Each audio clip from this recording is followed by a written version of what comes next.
so glad that you're here today to make some connections.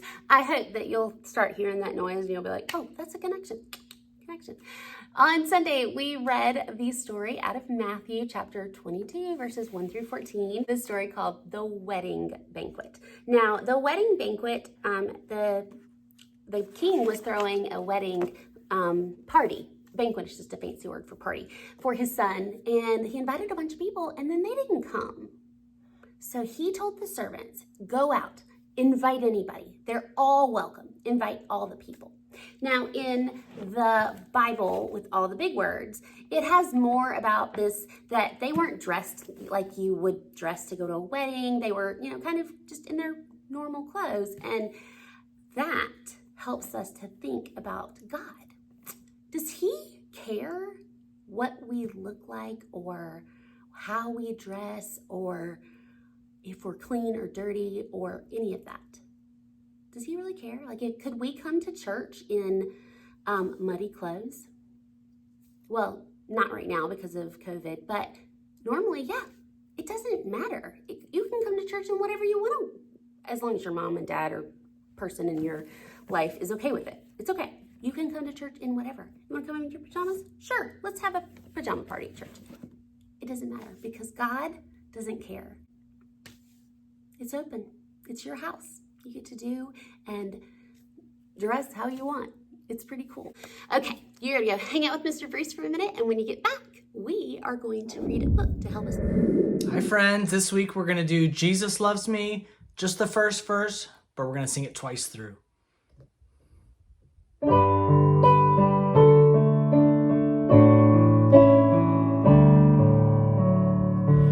Jesus loves me, this I know, for the Bible tells me so. Little ones to him belong, they are weak, but he is strong. Yes, Jesus loves me, yes, Jesus loves me. Yes, Jesus loves me. The Bible tells me so. Jesus loves me, this I know, for the Bible tells me so. Little ones to him belong, they are weak, but he is strong. Yes, Jesus loves me. Yes, Jesus loves me.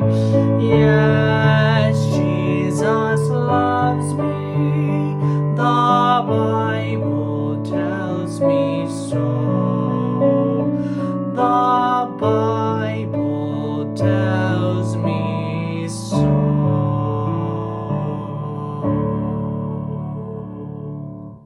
So we are going to be reading this story. It is called A Single Pearl. You can't really see all of it because it used to be a library book and they've got stickers on top of it. So A Single Pearl.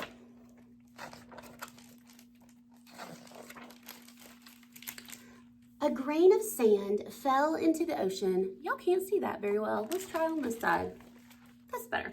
A grain of sand fell into the ocean, past so many creatures to the very bottom, where sand went out in every direction, for what seemed like forever to the grain of sand. Can you see it falling down in there? It's hard. The ocean bed is huge and important, said the grain of sand. In comparison, I don't matter at all. I am worthless. The grain of sand would have cried if sand could make tears.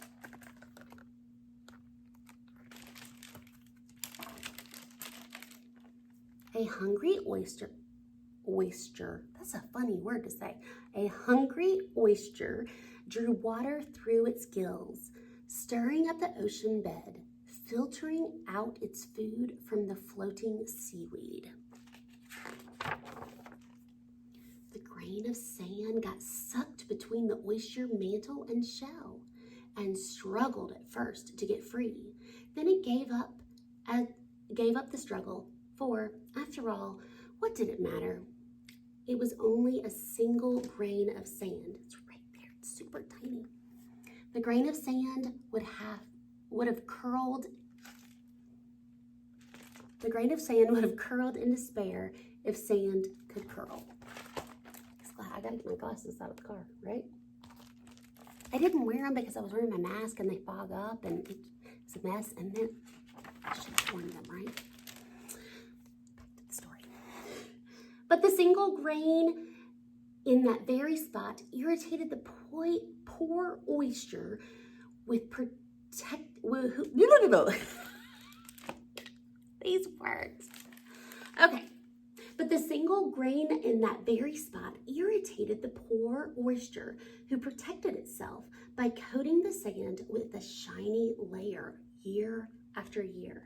The grain of sand felt more and more alone and lost. If you look at it, it's gonna go down. So when you look at it, you can see how over time it grew and grew and grew with that special coating. Do you see it? Becoming something very special. One day, a daring diver put on a nose clip and finger guards and climbed out on a weighted bar so his friend could lower him into the cold sea. So he's getting down in the water. He's got a little basket or a net, something to catch some fish. He dug up the oyster and put it into the net basket.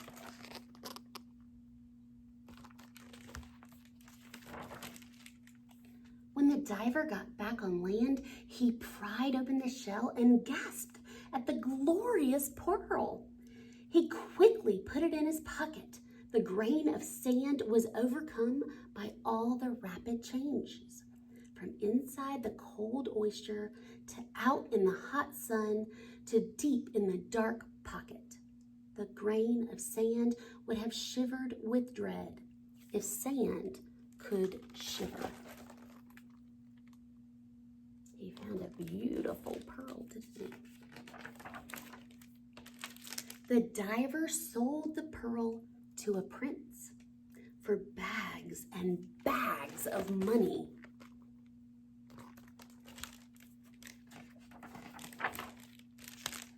The prince, in turn, gave it to his beloved wife, who said it glowed like the moon. It is beautiful. It's all shiny.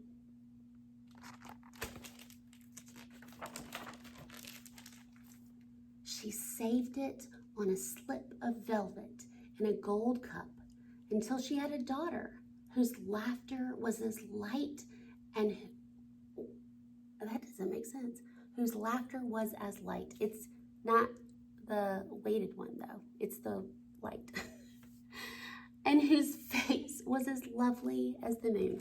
So I think she's just saying that she's a ray of sunshine and wonderful. You know, happy, beautiful, lovely, those things. For the third time, the pearl changed hands. The young princess hung it around her neck and held it tenderly. The grain of sand felt her warmth and her love. This was where it was supposed to be.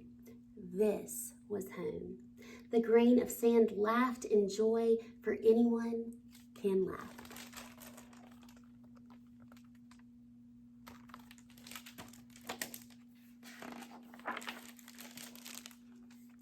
It was so admired that pearls became the imperial jewel of choice in all of Persia.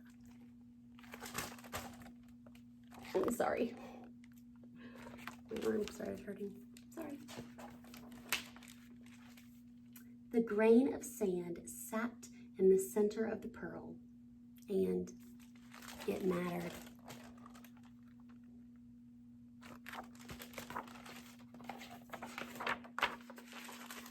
Beautiful. She's dancing. The grain of sand didn't think it was important.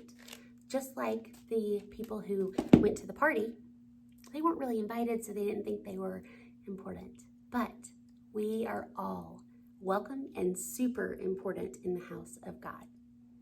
I hope that you are having a fantastic week. Make those connections. If you haven't found your rock yet, go get it. And I hope to see you guys soon. I love you. I miss you. Can't wait to see you. Bye. Wash those hands. Bye-bye.